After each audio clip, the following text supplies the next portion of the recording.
What is up, guys? Welcome back to Pat Outdoors. Today we're finally going to wrap up the dual motor Razor MX350 giveaway build. I'm going to finish installing both controllers so we can finally take this thing out and see how it performs on the street. I'm also going to be running a random generator with all the usernames of everybody who commented on the last two videos so we can find out who is getting this bike.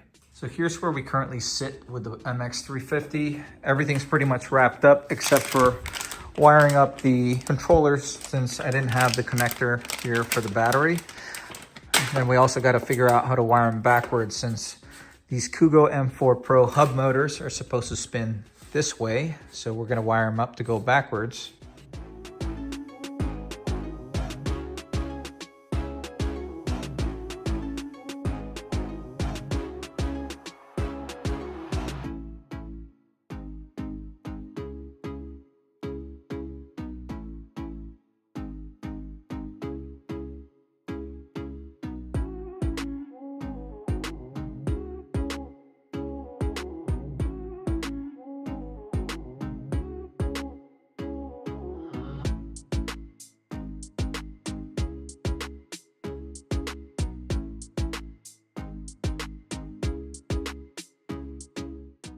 All right, I got one controller hooked up so far. Just want to quickly show you what I had to do to get the motor spinning the correct direction. For the phase wires, I had to switch out the blue and yellow wires, so they're just flipped. And then on the hall sensor connector, I just switched out the yellow and green wires. And then now, let's have a light switch here to turn on the controller and temporarily have a random thumb throttle that I had laying around just pinned in.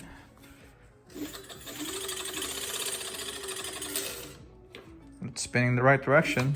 Gotta adjust the brake caliper a little bit to reduce that drag. But yeah, I just want to quickly show you what you have to do to get a brushless motor to spin the motor backwards. But after further reviewing this Weber controller wiring, I completely forgot that it's got this 9-pin connector on there. And I cannot find any sort of diagram anywhere that describes which 3 wires are for the throttle, which 2 wires are for the power lock, and what the other 2 remaining wires do. So I'd rather play it safe and go with a controller that I'm more familiar with wiring properly. So this is just a higher amperage Casio brushless controller.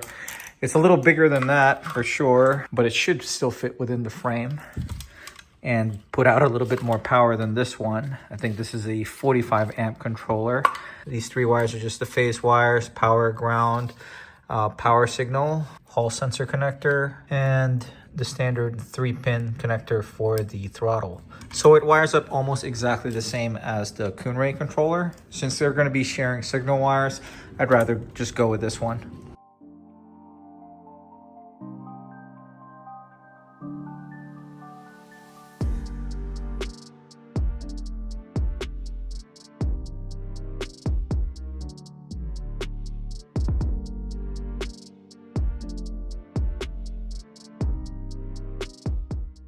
Got the second controller mocked up temporarily. Just have the throttle pinned in on that one just to confirm that it's functioning the same as the rear controller. Let's go test it out.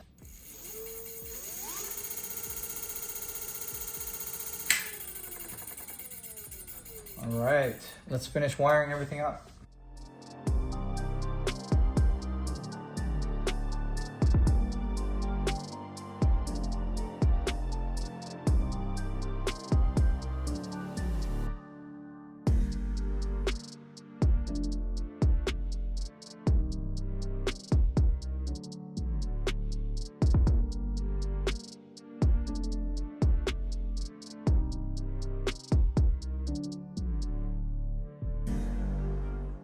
Here's a closer look at how everything is currently wired up. I have the 3 throttle signal wires splitting between the 2 controllers. The green and the gray are the different signal wires for the 2 controllers.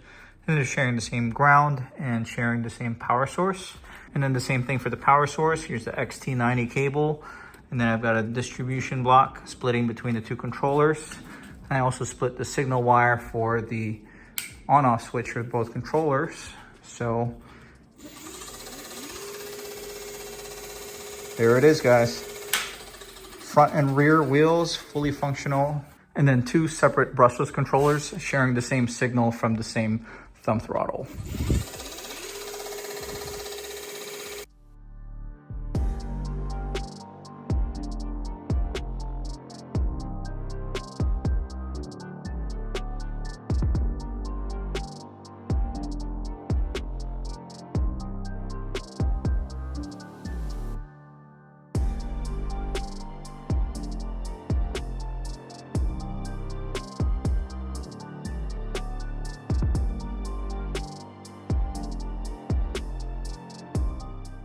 And here's a closer look at the final product.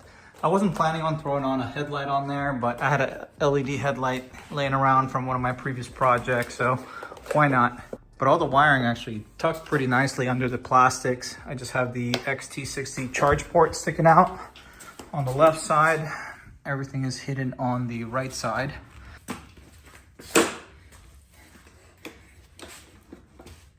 Fork is fully functional. Headlight works, super bright.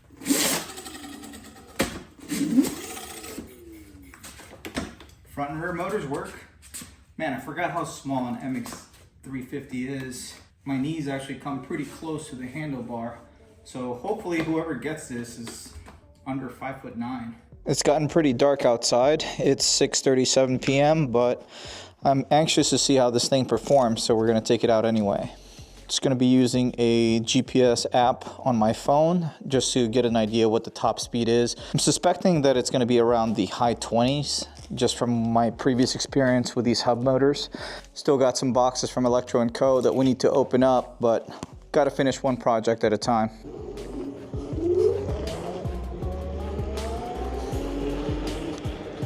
Wow, the front tire breaks traction pretty quickly.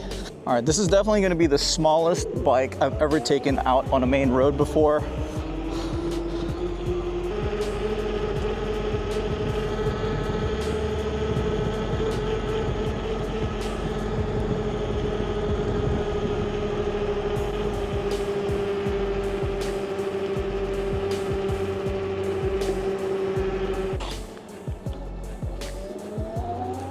Oof.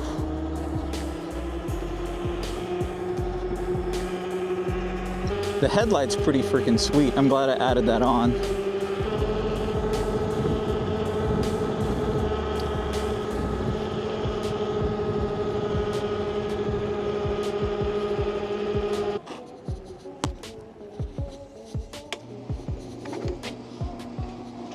So official top speed there is 24 miles per hour, which isn't very fast, but this thing's actually got a decent amount of torque. But this is obviously much more powerful than your traditional Razor MX350 that usually goes around 12 to 15 miles per hour in factory form.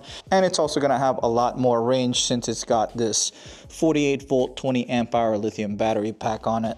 So the first thing that I noticed on that quick ride on the dual motor MX350 is this thing is super quiet. This is definitely the quietest Razor I've ever put together. I'm used to having the 35H chain with the MY1020 just screaming whenever I'm going around 30, 40 miles an hour. If you accelerate from a stop, you hear the front tire actually skidding. So you just gotta be a little careful when you're turning and going into the throttle. Though I kind of wish the top speed was closer to 30 miles per hour. I would have taken a little less lower end torque for a slightly higher top speed, but this is what we got, guys.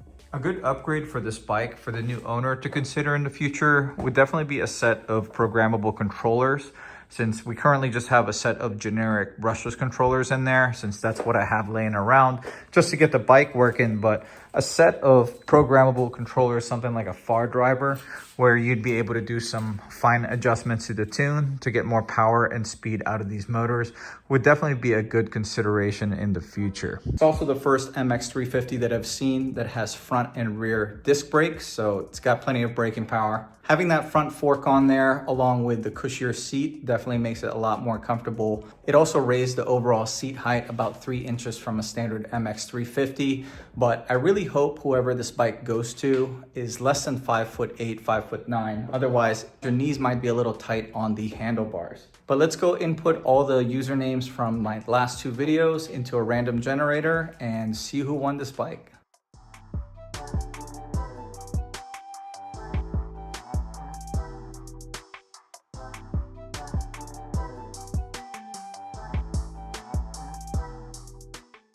I honestly did not realize how many of you guys commented on these videos. This is getting pretty long.